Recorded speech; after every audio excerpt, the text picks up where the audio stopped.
बहुत समय पहले की बात है। माधवपुर नामक गांव में एक गरीब किसान अपनी बूढ़ी अम्मा के साथ रहा करता था। उसके पास एक छोटी जो कि बंजर हो चुकी थी, फिर भी वह दिन रात उस पर मेहनत करता था। मोहन बहुत ही मेहनती और ईमानदार था। वह एक आत्मविश्वास से भरा हुआ व्यक्ति था, जिसे न हालातों से डर लगता था न ही लोगों की बातों से। हर दिन सूरज उगने से पहले ही वह बांस के साथ उठता और अपने खेत की ओर बढ़ता, जहां सिर्फ बंजर जमीन थी, लेकिन उसके सपनों की हरियाली छिपी हुई थी। उसे यकीन था कि मिट्टी उसे जरूर जवाब देगी, सोने जैसी फसल बनकर। बेटा मोहन, तेरे लिए मैंने जमींदार से बात कर ली है। वो तुझे अपने पास काम पर रख लेंगे। तू भी जाकर उनसे एक बार बात कर ले बेटा। अब हमारे बस की बात नहीं रही। कम से कम वहाँ रहकर तू अपना गुजारा तो कर पाएगा। मुझे तेरा बहुत ख्याल है मोहन, इसलिए यह कदम उठाया। जाकर बात कर ले, सब ठीक हो जाएगा।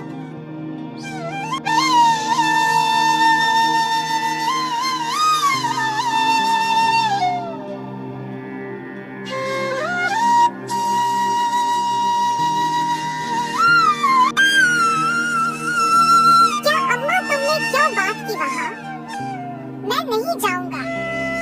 हमारा खुद का खेत है, तो मैं दूसरों के पास क्यों काम करने जाऊं? मैं गरीब सही मगर खुददार हूँ। मैं अपनी मिट्टी में पला हूँ, उसी में पसीना बहाऊंगा। चाहे जितनी भी मुश्किल हो अम्मा, मैं अपनी ही जमीन पर मेहनत करूंगा। किसी और की नौकरी नहीं करूंगा। अरे मोहन, उस बंजर जमीन में क्या उगाएगा तू?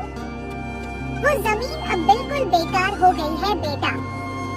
ना उसमें नमी बची है ना जान। तू अपनी जिंदगी यूं ही जाया कर देगा। उस जमीन को संवारते संवारते मैं जानती हूँ तेरा हौसला बड़ा है, पर बेटा हौसले से पेट नहीं भरता। तू मेरी बात मान ले। वो जमींदार कम से कम तुझे रोज की रोटी तो देगा। अपनी जिद छोड़ दे बेटा। तू थक जाएगा पर वो जमीन कुछ नहीं देगी तुझे। अरे अम्मा, तुम बेकार में ही इतनी परेशान हो रही हो। देखना, एक दिन मैं उसी जमीन से सोना निकालूंगा।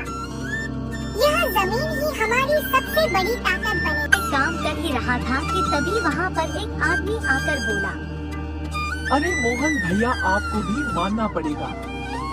आप फिर से इस बंजर जमीन पर मेहनत कर रहे हैं। अरे मंगेश भैया, अब क्या करें? जमीन हमसे ज्यादा मेहनत करवा रही है, पर क्या करें? धरती तो माँ समान होती है, जैसा वह चाहे वैसा ही करना पड़ता है। कभी सख्त हो जाती है, कभी चुपचाप सब सह लेती है, कभी बीज को छुपा लेती है तो कभी उसे जीवन दे देती है।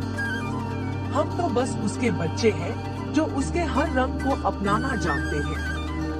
थक तो जाते हैं भैया, पर जब मिट्टी की खुशबू आती है ना, तो सारी थकान उतर जाती है।